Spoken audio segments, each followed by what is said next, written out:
Isso aí tem um patamar grande de valor para uma pessoa. Mas isso te dá uma autoestima? O respeito é amizade?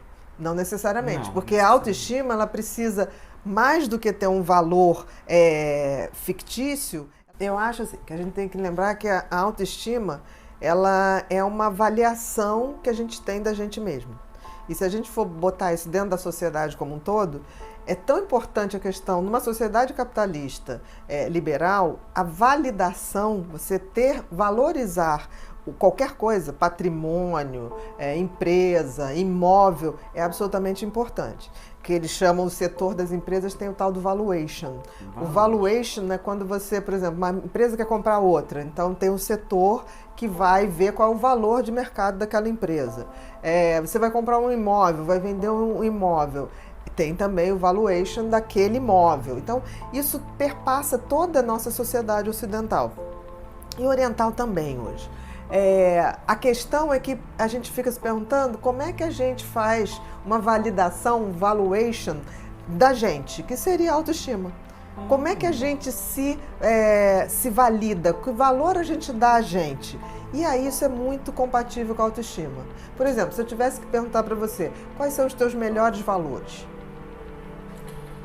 Os meus melhores valores hoje, eu acho que é amizade e respeito. Tá. Isso aí tem um patamar grande de valor para uma pessoa. Mas isso te dá uma autoestima? O respeito é amizade?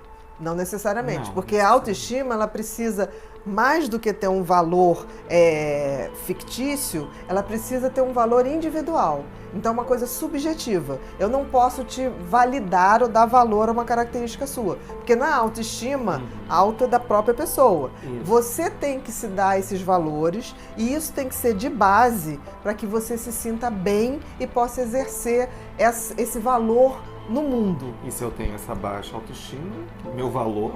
Com certeza. A pessoa não se vê como ela é. Existe ser humano perfeito? Não existe ser humano perfeito.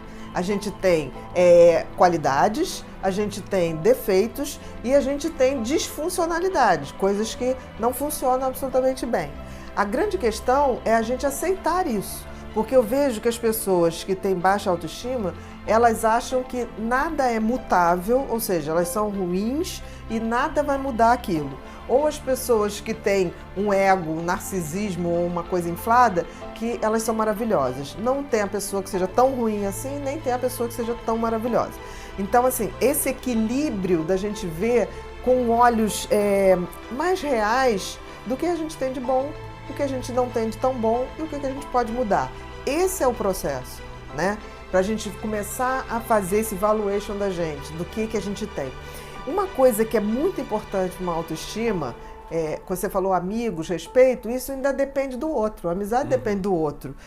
A coisa mais importante para a formação de uma autoestima é a essência da pessoa. É assim, o que aquela pessoa tem na sua índole, tem na sua essência de sentimento e o que a pessoa tem como talentos essenciais.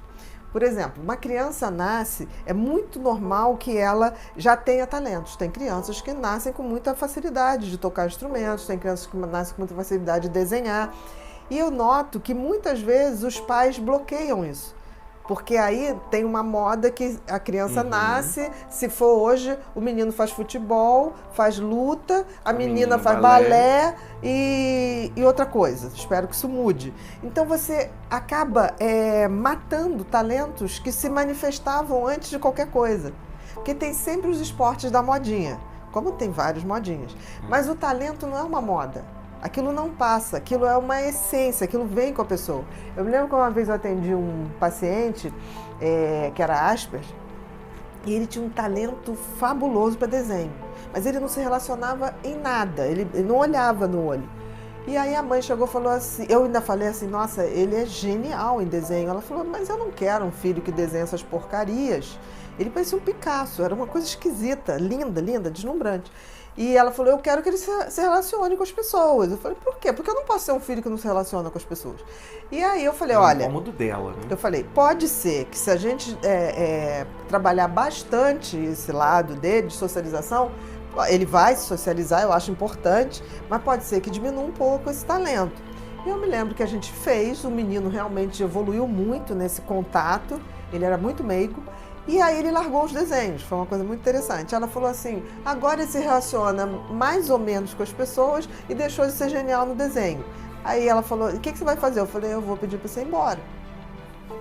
Porque você não sabe o que você quer para o seu filho e é importante que ele esteja feliz. Se ele está se relacionando com as pessoas e está feliz, ok, ele deixou de desenhar para poder ser feliz. Agora, eu não sei o que você quer. Né? E eu me lembro que eu fui me despedir do menino, eu falei, ó, você não vai mais ver a tia. Ele, por quê? Porque sua mãe é uma pessoa difícil. Ele falou, mas é mesmo, só tenho a certeza que é mesmo. Então, a gente tem que ver, partir do princípio que não existe um cérebro perfeito, não existe uma pessoa que vai ser boa em tudo. Mas a gente identificando desde muito cedo o que a gente faz de uma maneira, o dom, né? Faz um pouquinho diferente das pessoas e tem um prazer e sabe que aquilo é bom. Porque uma criança, por exemplo, quando ela escreve bem, ela sente orgulho daquilo que ela escreve. Quando ela desenha bem, ela tem um certo orgulho daquilo que ela faz. A gente tem que pegar isso e investir aquilo que nisso. A gente tem de melhor. De melhor. A autoestima, quando ela é feita em cima dos nossos talentos, em cima da nossa índole, ela é uma construção sólida. Quando não é feita assim, não vai. E você está falando, me trouxe uma das coisas que a gente discute muito no Mentes Inquietas, principalmente falando de TDAH, é que a gente tem uma associação TDAH autoestima baixa. Né? E uma das coisas que você bate sempre todo TDAH ele tem que despertar aquilo que é de melhor nele. E ele vai fazer aquilo com muito talento. Porque ele cresce. E eu acho que a grande dificuldade da autoestima no TDAH é porque a sociedade, eu não vou colocar nem só os pais, a sociedade, a escola em si, todo o processo dele é porque ele tem que ser igual a todos os outros. E isso faz com que a autoestima dele está sempre baixa, porque os amigos leem muito bem, ou faz prova porque ele muito fica bem. sentindo inadequado. Ele se acha sempre diferente. Por exemplo, uma das coisas que o TDAH tem é a criatividade. Eu me lembro que eu era muito criativa, eu escrevia tudo errado, porque eu sou disléxica também, né? Eu tenho TDAH e dislexia. E eu me lembro que meu pai, professor de português, ele pegava a redação e só tinha vermelho. Aí eu me lembro que a minha mãe pegava e falava assim, interessante, a ideia é bonita, mas você tem que melhorar. Eu me lembro que eu passei o tempo todo na minha cabeça, tipo assim, eu tenho boas ideias, mas não sei executar. Mas não tinha noção que eu tinha TDAH. Quando eu escrevi o meu primeiro livro, que foi uma sugestão de um cara que eu conheci num programa, ele falou assim, você consegue escrever como você fala? Eu falei, não sei, escreve como você fala. Eu falei, mas eu escrevo tudo errado. Isso tem revisor, minha filha. Escreve como você fala. Aí eu lembrei e conectei com a minha mãe. Né? Porque assim, a minha mãe em nenhum momento cortava a minha criatividade. Eu me lembro que uma vez eu quis fazer um teatrinho de bonecos e a minha mãe montou uma casinha, forrou com papel de encapar da turma da Mônica, botou iluminação e eu rodava aquele teatro e ficava fazendo teatro. Só tinha minha mãe e minha avó para assistir. Ah, né? É ótimo. Mas me criou o hábito do teatro, era uma coisa que... Então, e não inibiu, não, e não minha filha, inibiu, você não vai ter jeito para isso. Exatamente, exatamente. Então, assim, a autoestima tem muito a ver se a gente tem a sensibilidade de captar o que a pessoa tem de melhor, de captar seus talentos e não atrapalhar, deixar aquilo se desenvolver. Se não puder ajudar, não atrapalha. Em questão de talentos, de dons, eu sempre falo isso, nunca atrapalha. E você acha que isso tem a ver, assim, essa baixa autoestima, né? E não deixar essa pessoa se potencializar no relacionamento. E aí a gente já teve até gravação que a gente fala sobre medo nos relacionamentos, de repente uma dificuldade, alguma coisa, porque está ligado a essa autoestima. E no trabalho também. Mas você acha que assim, essa autoestima, ela pode ser tratada, ela pode, na vida adulta, uma pessoa que teve a vida inteira, pessoas que jogavam ela para baixo, que aí a gente traz aquelas novas técnicas que tem hoje, né, terapêuticas muito bacanas, que podem nos ajudar, mas assim, o que você pode ajudar uma pessoa já adulta, que a vida inteira ela foi jogada para baixo? Eu acho que se a gente não consegue conectar a pessoa a essa essência dela, a esse retorno a essa criança que não tinha noção de inadequação, que não tinha esse tipo de visão depreciativa, e a gente trazer essa criança para avisar esse adulto que, olha, eu sobrevivi, só falta agora ser feliz. Eu acho que esse retorno é fundamental. Eu, quando olho para trás, quando eu falo assim, eu nunca pensei que eu ia ser escritora, mas eu adorava escrever. Eu me lembro que eu ia para o escritório do meu pai, tinha uma máquina, Olivetti, aquelas máquinas, e eu brincava de ficar batendo aquilo, e eu achava que eu estava escrevendo capítulos de novela. Não tinha nada. Legal. Entendeu? Então, na minha cabeça, aquilo tinha um ritual. E que eu abandonei quando eu descobri disléxica. Eu falei assim, não posso mais escrever porque eu só escrevo errado. Então, assim, e deu tempo de recuperar isso. Quando alguém chegou para mim e falou assim, você tem revisores. Revisor para isso. Né? A essência da escrita que aí você traz maior. lá a sua mãe, eu trouxe, né, de volta. Aquela coisa e eu vi que eu podia escrever. A essência tá boa. A essência tá boa. Porque a minha essência não era escrever corretíssimo. A minha essência era escrever aquilo que eu sentia e eu sabia que eu escrevia de uma maneira que as pessoas entendiam. Eu era amorosa para escrever. E até hoje eu recebo muito e-mails de pessoas que leem os livros e falam assim, nossa, você fala como se estivesse na sala da minha casa. E eu lembrava que eu pensava nisso. Quando eu fingia na minha cabeça que eu estava escrevendo um capítulo de novela, era para as pessoas verem, para lerem. Eu nunca pensei em escrever uma coisa para ficar para mim. E realmente, quando a gente pega os seus livros, eles têm um tom amoroso, eles têm uma linguagem... Você não faz livro para médico? Não, eu faço livro para as pessoas. É um movimento de generosidade. É tipo assim, é o que eu tenho para dizer, do jeitinho que eu posso dizer, posso estar errada. Né? É uma grande superação, né, Lu? É uma grande superação. Eu nunca pensei que eu fosse escrever. Então, hoje, quando eu olho para trás e olho assim, 14 livros, eu falei, gente, eu nunca achei que eu escreveria nenhuma apostila. Eu achei que eu não era capaz de escrever nenhuma apostila. Então, assim, se a gente não resgata esses talentos essenciais, não se constrói autoestima em cima de palavras positivas. Ah, eu sou bom, eu sou bom, eu sou bom, eu sou maravilhoso. Isso não funciona. A única autoestima que é real é aquela que eu invisto nos meus alicerces. E todo mundo tem um talento, todo mundo tem um dom, vem no DNA. Seja lá quem nos criou, o Criador nos fez com alguma função e algum talento para exercer essa função. E quando você fala isso, eu acho bem interessante que no mundo acadêmico, né, às vezes você vê pessoas com doutorado, pós-doutorado e tal, sabem muito, mas não sabem se colocar. E eu percebi isso até quando eu conheci você, porque eu achava que eu nunca ia conseguir escrever ou falar, né? E quando você me conheceu, você devia ter me assistido em alguma coisa, e você falou assim, fala como você dá palestra, escreve dessa forma. Exatamente. E é isso que eu venho tentando me desenvolver e tenho vindo me desenvolvendo. Quer dizer, teve alguém que veio ali e falou assim, ele tem esse dom, ele pode estar meio...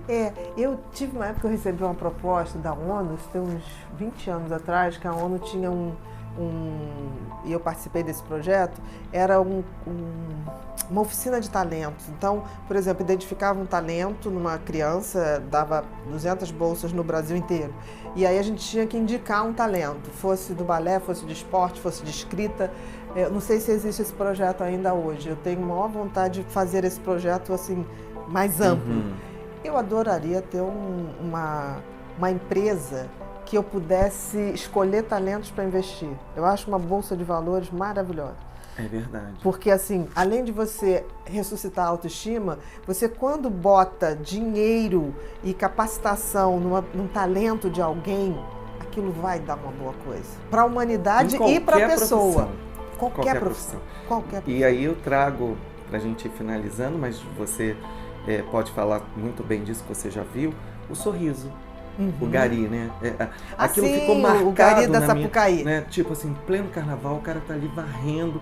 E ele transformou, né, uma alegria aquele trabalho naquele dia e hoje ganha dinheiro com isso, na palestra. Sim. Porque isso que é lindo, né? Tipo assim, ele não queria ser outra coisa. Ele gostava de fazer aquilo e ele fez aquilo do jeitinho dele. Ele imprimiu tesão, com amor e com alegria mesmo. Você olha pro sorriso, ele tá feliz de estar varrendo. Sorriso, né? Ele dança, mas ele varre. Quer dizer, as pessoas dizem, mas ele não varre. Ele varre. Ele foi visto varrendo.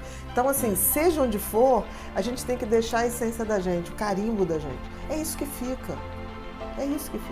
Não tem outra coisa. Então, é a receitinha do bolo. O dom da gente. Não tem autoestima que se construa em cima de coisas que não sejam verdadeiras, que é a essência da gente e os talentos e os dons que a gente já veio para cá. Senão a gente não tá, a gente está aqui para evoluir. E evoluir através dos nossos talentos. Se você não faz isso, você nem cumpre a função que a vida te dá.